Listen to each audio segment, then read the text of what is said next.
everyone, welcome back. So we're back again with another short video tutorial, and in this video we will be learning how we can fix Ethernet connected but no internet access. So for that, let us open the run window, and we can do that by simply making a right click here in our Windows icon, and then you will see the run option, so please click on that.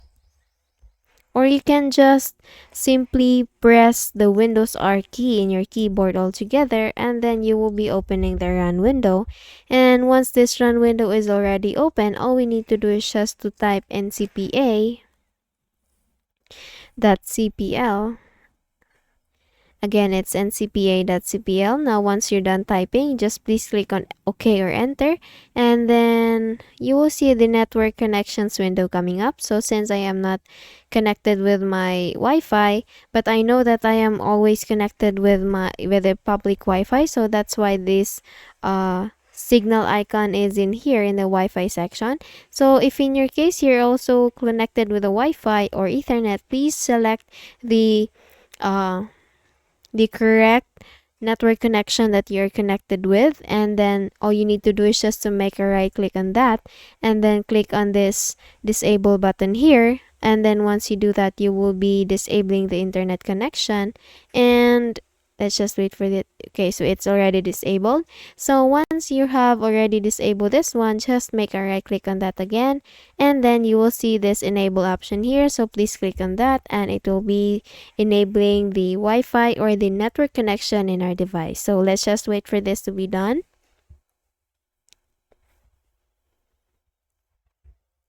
Okay, so this has now been already enabled. The next thing we need to do is to make a right click on it again. You will see at the very bottom part the properties option. So please click on the properties option there, and you will see this window coming up. All you need to do is just to look for the Internet Protocol version 4, this one. Once you found it, please select it, and this will open the properties button. So please click on the properties button here.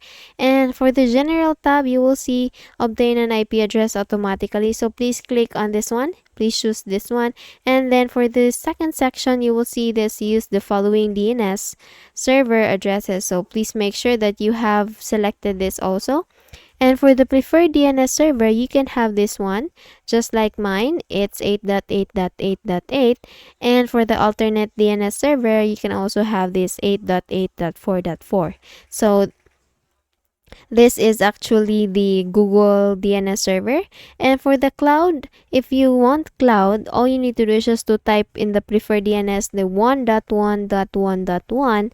And for the alternate DNS, you can have 1.1. I'm sorry, it's 1.0.0.1.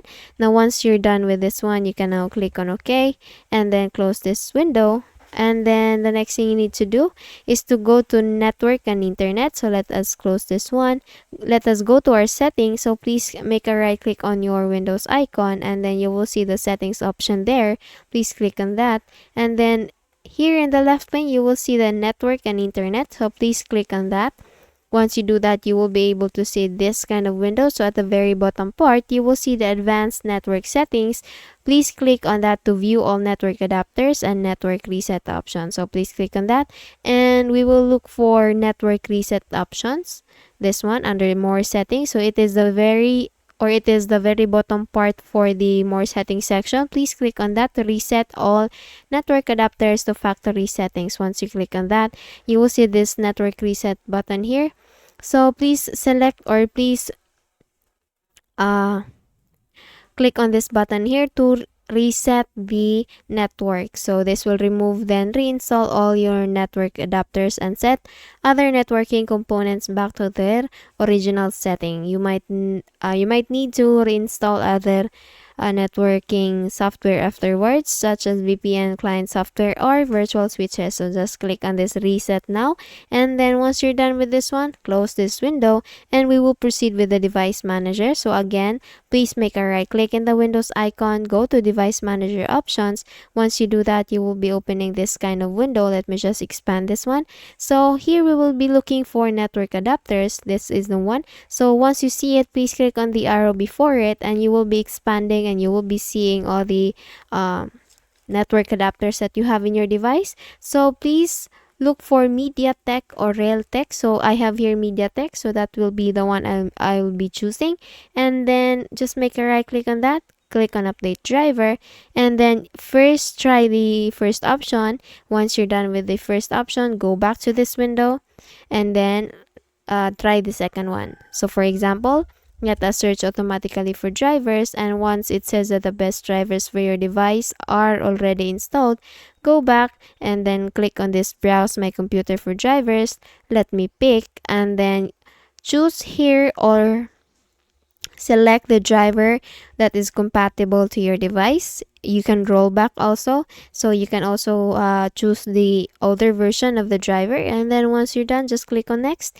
It will be installed in your device. Restart the device and then see if it's working. Okay, so that's it. I hope you learned something from this video, and if you did, please don't forget to give this a thumbs up and subscribe to our channel. Thank you so much for watching this video, and I hope I'll be seeing you again on the next one. Bye bye.